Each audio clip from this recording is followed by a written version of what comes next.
want to bring in our special guest right now, Gregory Zuckerman, special writer at the Wall Street Journal, also author of The Frackers, the outrageous inside story of the new billionaire wildcatters. Welcome to Biz Asia America. Jessica's on set with me as well, who's been following this story. Now, you wrote a very interesting piece about the business, the men and women behind all of this and how they developed the technology and how they utilized it in the business world and how they became very successful at it. Right. My book is the story of how this revolution happens in America. So it's not the people you would have expected, Chevron and Exxon and the giants. Instead, it's a bunch of entrepreneurs, mavericks, kind of outsiders who took some chances, figured out a way to get lots of oil and gas to come out of the grounds in shale and all around America. And eventually, it's going to impact the rest of the world, China included. To me, it's the most important business topic going because it's going to affect both the economy, but geopolitics as well. Greg, this is Jessica Stone. I'm just curious if in your reporting for the book and for the article, if you've gotten a sense of what the companies and these entrepreneurs have come up against in terms of the environmental concerns and public health concerns that have really been raised all along the way as they develop this technology. Sure. So there have been protests starting around 2007, 2008. The interesting thing is until then, the environmentalists loved fracking. They loved natural gas. The Sierra Club, the Kennedy, Bobby Kennedy, all kinds of people who now oppose it. They were big fans, and they've changed because there have been some mistakes made along the way for various other reasons as well. I'm of the view that both sides need to work together. It can be done properly and safely. It's not to say that it is being done properly and safely, but it actually can be really great for the environment because we're shifting away as a country away from coal. And we need to get the rest of the world to do that, especially China. The only way we can do anything about global warming is to shift away from coal towards natural gas. And the only way to do that is through fracking. And one of the things the president actually brought up last week in his presidential press conference ending 2013 was just how much progress the United States has made on that, basically replacing its net import of foreign oil with domestic production. Can you talk about the economic impact in these counties and these localities that these companies have been able to make? Yeah, so I've traveled the country, both Pennsylvania, but North Dakota, Oklahoma, Texas, all kinds of places. And for the most part, people are pretty supportive. It's bringing jobs. It's allowing individuals, farm owners, a chance to stay in their property. It's also bringing back life in small town America. There are all kinds of little towns that were dying out, and people are moving away. Now young people are moving back. That said, if you don't own your own property, if you're renting, you're not happy because rentals are going up. They're skyrocketing in lots of places around the country.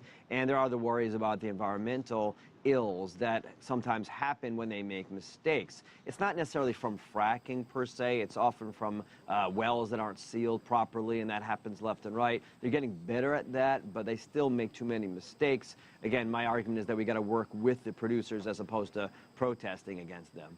Gregory, Phillip here.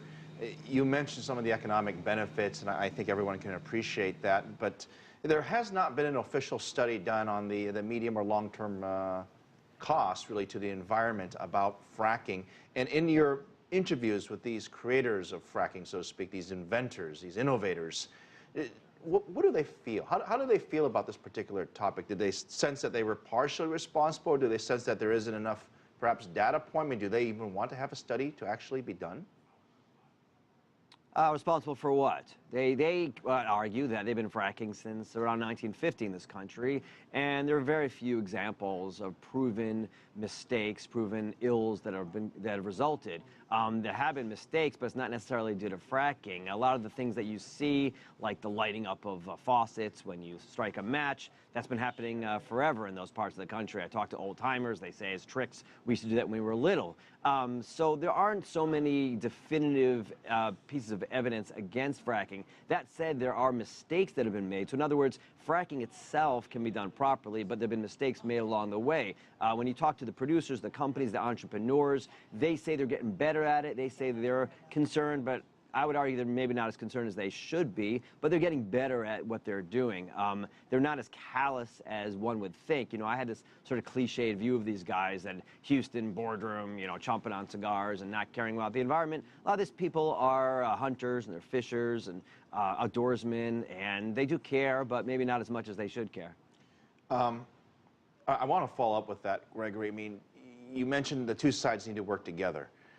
What does that look like? I mean, what does that mean working together? Does that mean coming out with regulation together or doing a study together? Or because apparently the other side, these inventors haven't established the fact that, they call them mistakes, if you will, but the other folks that are very critical of this would not call them mistakes. They would say it's perhaps intentional and knew all along that there would be some unintended consequences. So we don't have a definitive answer. How do we get there?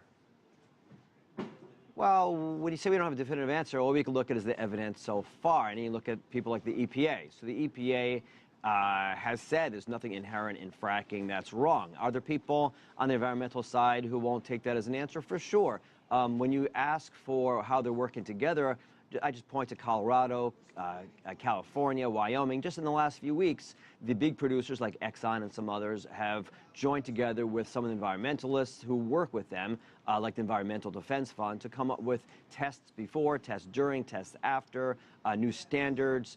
They're working on ways to improve the way they're operating. Yeah, there are always going to be people that don't want fracking, but I argue, well, okay, then what do you want? A lot of these people don't want nuclear either. Wind we can't rely on right now, and neither can solar. So I guess they want just natural gas prices to go much, much higher so that we're forced to choose alternatives, I suppose. But a lot of these people, in these communities and around the country can't afford natural gas prices to, be double and triple like they are in Asia and in Europe. So it's easy to say don't frack. But 90% of our natural gas comes from fracking today, so that means you don't want natural gas. So I'm not sure what people want instead. Yeah. Gregory Zuckerman, I want to thank you for your time and helping us better understand the story behind the story, so to speak. Gregory Zuckerman, special writer at the Wall Street Journal, and of course our own in-house expert at this topic as well is Jessica Stone. Thank you very much.